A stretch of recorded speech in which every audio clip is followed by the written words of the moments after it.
Handa na ba kayo? 39 years sa music industry, mahigit 20 album, naging paboritong singer ng Catholic Church, inspirational diva, aktres, composer, a loving mother, at dumaan kamakailan sa isang hindi kapani-paniwalang karanasan. Welcome, Jamie Rivera!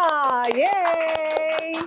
So Jamie, halos 2 buwan kang nawala ng boses. Yes. Bakit? Anong nangyari? Nawala siya. Nawala siya ng 2 months. And then suddenly, on the day itself, yung mismong nasa stage na ako, doon na lang siya bumalik. Ha? Yes. 2 months? Hindi ba kayo nagpanic? Panic. Oh, Struggle talaga yun. oo. Struggle. And bakit hindi na lang pinospone, kinancel ang show? Alam mo kasi siyempre maraming tao eh. Maraming taong involved. Bumili na ng tickets ang mga tao. Oo. Siyempre yung production, yung mga audience. Tapos yung, siyempre, nahiya din ako kay Raymond, yung gano'n.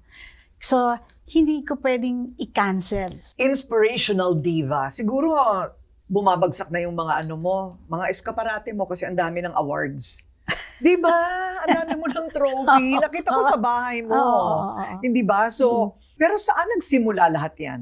Bata ka palang kumakanta ka na talaga, right? Yes, oo. Oo. Di ba nga nung debut ko nag-start kumanta. That's the only time kasi masyado nga ako mahiyain. Okay. So, nung debut ko, doon ako nag-decide na I'm going to sing. And then, so I joined the Metropolitan Theater. And then, I joined the Music Mate Girls. And then, eventually, I got discovered by Octo Arts International. What was your very first song in public? Like your debut? You Should Know By Now. You should know by now. Yeah, Angela Bofill. Oo. Yes. Oo. Okay, so pop talaga dati, no? Yes, pop talaga. Yes, oo. And then, nagtuloy-tuloy na. That was the beginning of, history. Yes, my humble career. Oo. Doon na nag-start yun. Pero hindi ka naman talaga nag-slump ever? Parang hindi ka nawawala ng work. Well, sa awa ng Diyos. Oo. Oo.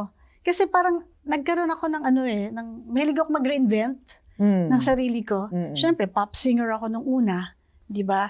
And then pop singer, sabi ko, mag-Broadway tayo. Oo. Yun, oo. Mag-Broadway tayo. At ang mga hairdo. Oo. Paiba-iba. Yes. Hindi ba? Oo. So sabi ko, mag-Broadway tayo. So nag-Miss-Saigon ako, yung ganyan. Tapos, nung pag-uwi ko, sabi ko, no, I wanna get married. Yan. After getting married, balik tayo sa pop. But then I thought I would be singing pop songs. But it turned out, I sang the Jubilee song in the year 2000. And then, nagdire-diretso na yun. So, naging inspirational singer na ako. Yung kaya ginawa na ako inspirational diva. Oo. Yung gano'n. So, pero hindi ka naman napako sa mga banal na mga kanta. Napako ka na rin doon. Napako talaga. And I am happy to be pako. Totoo ba? So, madalas ka sa simbahan kumakanta? Sa lahat. Sa lahat? Sa lahat. Pero I always incorporate my pop songs and my Broadway and inspirational songs. So, sa isang concert, pag pinanood ako ng mga tao, maririnig nila lahat. Oo. Yun. Sa professionalismong yan, hindi mo maiiwasan yung madapa. I mean, Yes. sometimes literally madapa Yes. on stage. And sometimes, makalimutan mo lyrics. Ano yung mga hindi mo makakalimutan ng mga faux pas mo, yung mga aksidente on stage? I think in Miss Saigon dati, I was supposed to run to Simon Bowman. Yung gano'n. Di ba maliit ako? Maliit ako eh. So, pag dapat yun, nakakoryo yun eh. Pagkatalon mo, dapat sasaluhin ka ni Simon dito sa waist niya. Sa waist niya, dapat ako maglaland. Sa Miss Saigon? Sa Miss Saigon. Oh. Since maliit ako, saka mahina akong yung pagtakbo kong ganun, dito. Naglanding ako dito sa legs ni Yan ang Bowman. hinawakan niya. Oo, hindi. Doon ako naglanding. Okay. Kaya dapat gano'n yung gano'n. Naglanding ako dito niya. Paano ka bumawi? Wala, ganyan na lang ako. Kinarga-karga na lang ako. Pero parang hirap na hirap si Simon. Sabi niya, ang liit naman kasi ito. Kasi ako ang pinakamaliit eh. Oo. Ako ang pinakamaliit na Miss Saigon. Okay, laki naman ang boses mo. Iya, medyo. Oo. Hindi Pero ba? ako ang pinakamatanda Totoo ba? Yes, among Monique, Leia of course, and Janine, and myself, ako ang pinakamatanda. Pero pinakamukhang bata. Well, sana. Yan ang Yes. claim mo. Ano ka ba naman? Okay. So, I guess that was one of the highlights talaga of your career, right? Broadway. Well, yes, of course. But syempre, isa sa mga highlights ko din na talagang kinabahan ako. Syempre, nung nandito ang Santo Papa. Oo, kasi di ba, ayun yung buong Pilipinas nanonood sa iyo eh. Right. Yung buong Pilipinas tapos ay walang teleprompter yun eh. Wala nung idiot board dun eh. Totoo Kakanta ba? ka eh. So, Anong kinanta mo nga nun? We Are All God's Children. Yun yung theme song ng Papal Visit. Yung mga bata, munti ko makalimutan eh. Munti ko sila makalimutan. Dala-dala ko sila eh. Kasi nung gumanya na nung kumanta na ako, syempre nilinervyos ka eh. Di ba? Biro mo, kumakanta ka sa harap ni Pope Francis eh. Di ba? Right. Tapos lahat ng tao, sa'yo nakafocus eh. The whole world. The whole world, actually. Yes. Yun. So, yung isa yun sa mga kinabahan ako talaga. Yun. Pero unforgettable. Yes, no? unforgettable. Ang balita ko, hindi itong first time na nawalan ka ng boses. Yes. Ano yung unang beses? The first time was in 2011. Okay? So, nagtataka kami, bakit nawawala? Hindi ako makakanta. Tapos, nagpatingin ako sa doctor, ang sabi nga, acid reflux. Yun. Acid reflux. And then, nagpag-turn to laryngitis. Okay. Nagkaroon ng infection. Yes. Okay. Oo. Ngayon, so 3 months, ang advice sa akin na voice rest ka. So, for 3 months, I'm not talking. Ganon. So, ang ginagawa ko, meron akong itong mga paraphernalias ko, pag tumawag ako, yan, para alam nila. Parang Downton Abbey. Oo, tapos? para alam nila, nagsusulat ako na, Hi, whiteboard. may whiteboard ako. Sabihin ko, hello? Magaganyan ako. Gaganyan ako sa mga tao. Ganyan. Pag hindi ka pinapansin. Oo, tapos para marinig nila ako. Ganun ako. Ayun. Tapos Oo. pati yung mga utos mo, yan. Oo, yan. Talagang may pambura ko, ganyan. Talagang hinanda ko na siya. So from then on, ito since 2011, Really? para Ferniles ko. And how long would every episode be na wala kang boses? Months. Months? Months ko rin na. Hindi siya yung ganong kadali ang process ng acid reflux and laryngitis. Because the acid, what will you address first? The laryngitis or the acid reflux? I guess both. Both. Oo. Pag acid reflux ka, hindi ka pwedeng magkape, hindi ka pwedeng mag-soft drinks, hindi ka pwedeng mamantika, hindi ka pwedeng may sibuyas, hindi ka pwedeng may bawang, hindi ka pwedeng may asukal. Yung ganon. Okay. Meron pa ko, hindi ka pwedeng may tomato. So anong kinakain mo? What's the usual? Alam mo na siguro kung ano yung Alam kakainin ko na. mo. Ano? Oo. Oatmeal. Oatmeal? Oo. Oatmeal. Yun naman kinakain ko sa anything na fish, vegetable, na hindi fried. Na hindi walang mantika. At least pwede magkanin. Pwede magkanin. Di ba? Oo, pwede magkanin. Oo. Pero ngayon, talagang kaibigan ko si Perplexity eh. Perplexity. Ano yan? AI. Okay. Tinuturuan ka kung anong gagawin mo. Oo, lahat Mga ng menu. Hindi, lahat ng kakainin ko, lahat ng ingredients, the ingredients ng pagkain ko, tatanungin ko muna, is it bad for acid reflux? Is it good for acid reflux? Sasagutin ako ng AI. No, it's not good, it's bad. So, tatanggalin ko lahat Ako yun. magagalit sa'yo mga doktor. Ginagawa mong doktor yung AI. Hindi, nakalimang doktor ako. Oo. Nakalimang doktor ako. Agree naman sila. Yes, lahat naman sila, lahat naman sila sinasabi nila na ang niyan, acid reflux. But ang talagang yung recent ko na nawalan ako talaga ng boses because I traveled so much. After Taiwan, ang init-init, pagbalik ko sa Pilipinas, may ubo na ako. Okay? Umalis ako, October, pupunta Amerika, na sobrang naman ang lamig. Yung ganon. Pagbalik ko dito sa Pilipinas, hindi pa ako nakaka-recover. Umalis na naman ako papuntang Europe. Pagod yan. Yes. Pagod, tsaka pa iba-ibang temperatura. Yes. Winter. Winter na sa Europe eh. When I went there. So, sobrang lamig. So, pagbalik ko dito, ubo na ako na ubo. Ito na yung third time. Yes. Doctor wanted me to be confined. But, takot ako sa hospital eh. So, hindi ako nagpa-confine. Hanggang hindi nga ako nakaka-recover. dire-diretso yung ubo ko, dire-diretso na, tapos pati na yung lahat na, up until the concert. So, Nawala na ako talaga ng boses, totally. nakakatakot naman yan. Oo, Lalo na nakakatakot kung, hindi ba? Remember the Gary V concert where he was sick? Yes. So parang ganon, ano? Ganun din. Si Regine, ganun din. Nawalan din siya. Oo. Sakit namin yan, mga singers. Yeah, I know, but right before the performance or during, hindi ba? Yes, and the hard thing is, okay lang kung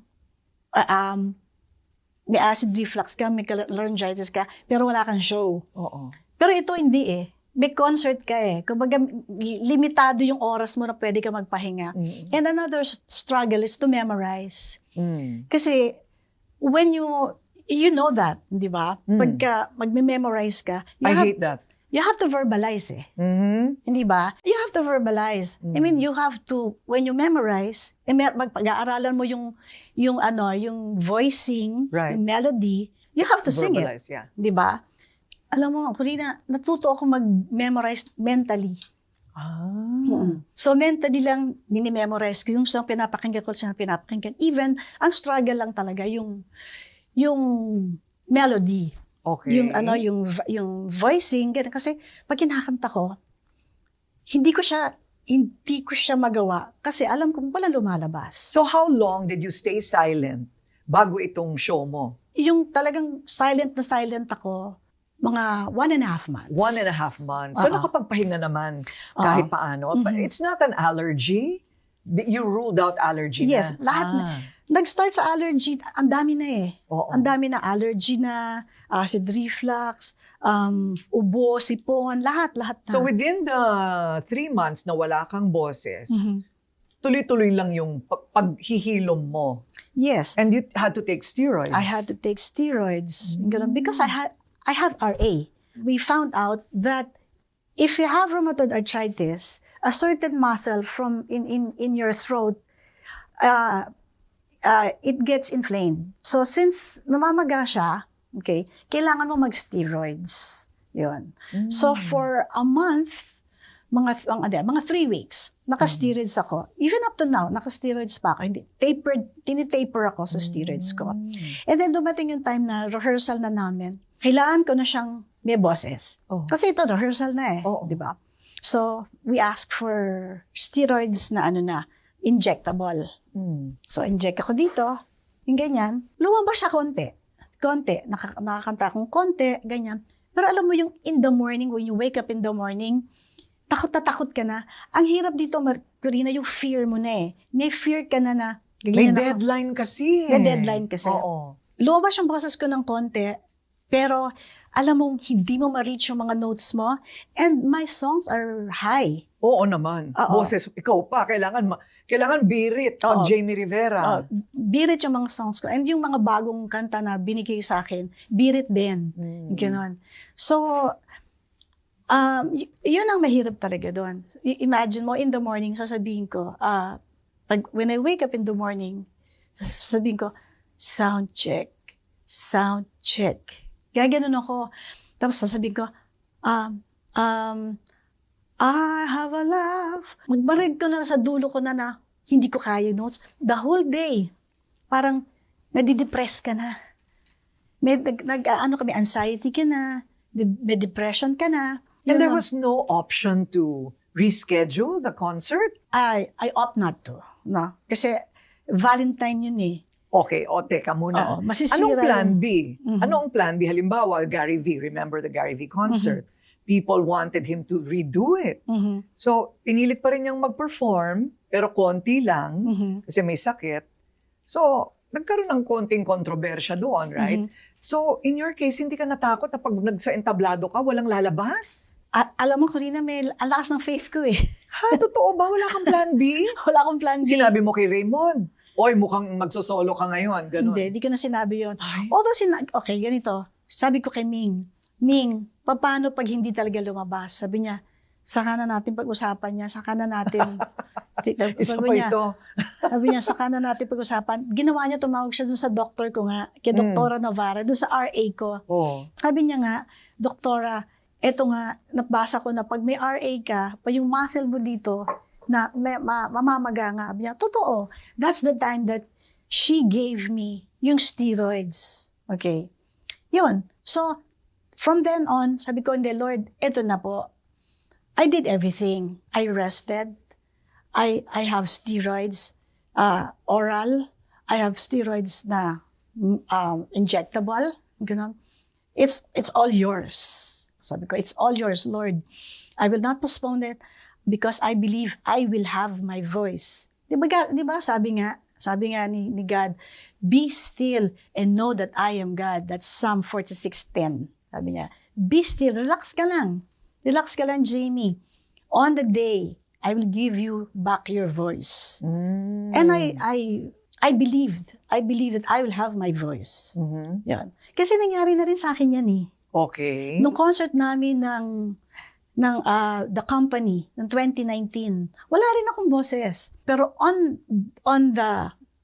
stage, biglang magugulat ka na lang, eto na. Wow. So, I knew right from I knew that the Lord will be with me on stage. Sabi ko, nung ando na ako sa backstage na ako na ito, natatawagin na ako. Sabi ko, ay, kakatakot. kasi yung yung rehearsal namin sa yung run through namin sa Shangri-La, wala pa rin eh. Meron, pero alam mong hit mo yung notes mo, hindi mo ma-hit eh. Sabi ko, Lord, it's all yours. This is it. Alam mo, sabi ni Lord sa akin, kumanta ka lang. Basta kumanta ka, ako bahala sa'yo. Sagot kita. True enough. Okay. True enough. And true enough, your first song was? Sige na nga. It's a mash up of Growing Up of Raymond and Sige na nga, my single back in the 80s. So, minash up namin. And so when I heard my voice, kundi, ito na to. Wala nang tipid-tipid. Todo. Lumabas. Wow. Yung tunay ko, how I wanted my voice to sound, I heard it. Really? I heard it. Sabi And ko, all throughout the concert? all throughout the concert. Wow. So, binibiro ko na lang yung audience. Sabi ko, sabi ng DTI, bawal mag-refund. Bawal mag-refund. You know what the reactions of people were? They were surprised that you were such a performer. Ano bang ginawa mo? Sumayaw-sayaw ka pa daw. Ay. So, Oo. nag-sex bomb ako. Nag-sex bomb ka? Talaga ba? Paano yun? Ay, kunin na lang natin sa video ng performance niya. Sure. Oo. Wala namang opalite, ganyan. Talaga? Marunong ko mag-opalite? Ano ba yun? Paano yun? Sige nga. Sige, pakita natin mamaya. Pakita natin mamaya. Sige. So, milagro. Tingin mo, parang milagro, ano? I really consider it as milagro. Because it isn't like you were slowly gaining back your voice. You Yes. still had no voice right before the concert. Yes. Oo. Milagro. For me, talagang miracle yon. Kanino ka, meron bang patron saint? Yes. Patron saint of Throat illnesses. throat illnesses? Yes, si Saint Blaise. What? Saint Blaise. Si Saint Blaise, he was a martyr. Okay? And then, nakakita siya ng bata. Doon papatayin na siya. May nakasulubong siyang bata na natinik. Natinik na nahihirapan na. So, pinag-pray niya. And then, nawala. Umayos. From then on, ginawa siyang patron of people with throat illnesses. And February 3 was his feast. So, we went to Mount Carmel. And then, ang ginagawa doon, nilalagyan ka ng candle dito, and you're being blessed by the priest with the intercession of Saint Blaise. Oh. So, Meron bang patron saint of good governance? sana meron. Lord, Lord. sana po lahat ng kawatan sa gobyerno Yes, Lord. maglaho. Para sa mga dumadaan din sa ganyan, I'm sure marami. No? Yes. Hindi lang natataon sa concert. Diyos ko po, di ba? Ano ang payo mo sa kanila? Ano ba yung therapy na ginawa mo? Okay, I went to Miss Kichi Molina. Si Miss Kichi Molina, she's a voice coach, speech therapist. I went to her and tinuruan niya ako ng kung saan ko kukunin yung boses ko.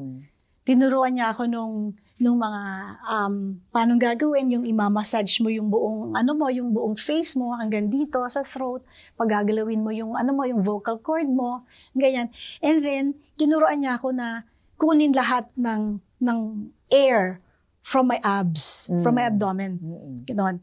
Tapos sabi niya sa akin na yung voice, hindi mo pwedeng turuan yan eh.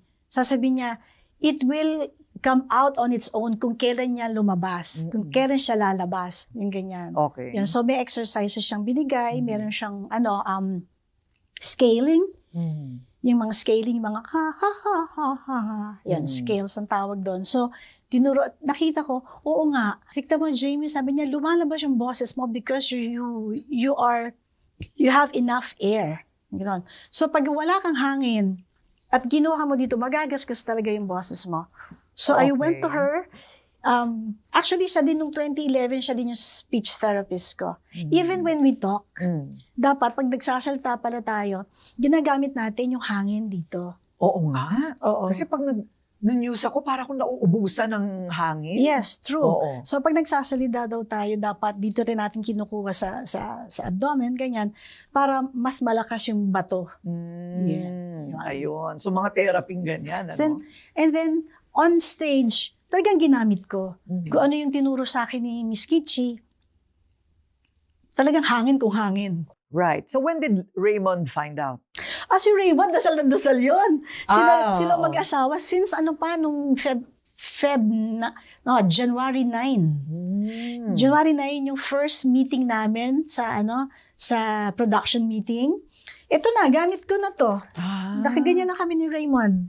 Ganyan na kami mag-usap. So what did Raymond say? I mean, he was prepared to take it all on by himself. Yes. Then natatakot din siya.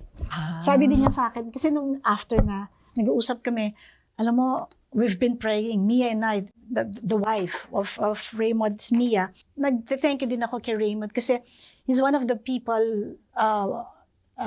their family, that really prayed for me. Kasi, syempre, nga naman, kung concert namin dalawa yun eh, tas ako wala, syempre, hindi magiging maganda yung concert. So talaga nag-pray siya. And hindi lang, Corina, hindi lang si St. Blaise ang nilapitan ko. Lahat ng santo na pwede ko lapitan, nilapitan ko yan. Padre Pio, St. Anthony, Our Lady of Lourdes, si St. Anthony, St. Joseph, St. Jude, St. Carlo Acutis, Santo Niño. Lahat yan? Dinadasalan mo? Lahat yan, dinadasalan ko. And literally, tinawag na lahat ng santo? Tinawag ko talaga. Kasi, alam mo, pag under pressure ka pala talaga, no? And alam mo talaga, tinulungan naman nila ako. Your faith carried you through. Yes. Naging religious ka ba dahil pagkatapos mong maging inspirational diva? Or talagang religious ka na bago pa? Bago pa. Bago pa? Oo, bago pa. Religious na talaga ako. Pero na-renew yung faith ko ngayon. Kasi ang faith natin, minsan, yan eh. Nawawala yan eh. You call it spiritual dryness? Di ba? So, sometimes, kahit na, syempre, pag dasal ka ng dasal, ganyan, parang lahat, parang naging automatic ba? Ganun. Pero, na-renew yung faith ko. Kasi ito yung, parang binalik sa akin ni Lord yung question na, parang ka na, nagiging complacent ka na masyado. Yung gano'n. Nagiging dry na yung faith ko. Yung gano'n, parang sometimes I question. Ganun. But with the Lord, pwede mo siya i-confront eh. Sa totoo lang. Ako kasi si Lord kasi parang, meron akong personal relationship with Him talaga. Sabi ko, Lord, ano ba? Bukas na concert. Ganyan ako makipagsalita sa Kanya. Lord, sige na, pahiram muna. Pahiram, babalik ko rin sa'yo. Yung gano'n.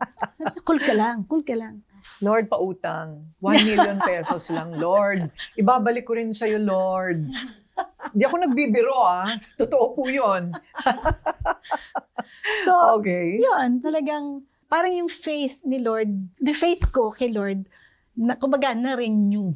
Kasi, that's so nice. Yes. It's so nice. Parang, I think lahat naman tayo, we all need a miracle At sometimes, di Yes. ba? Para lang... At one point in our lives, talagang Yeah. kailangan natin ng miracle. Oy dear, ang dami mo na. Ha?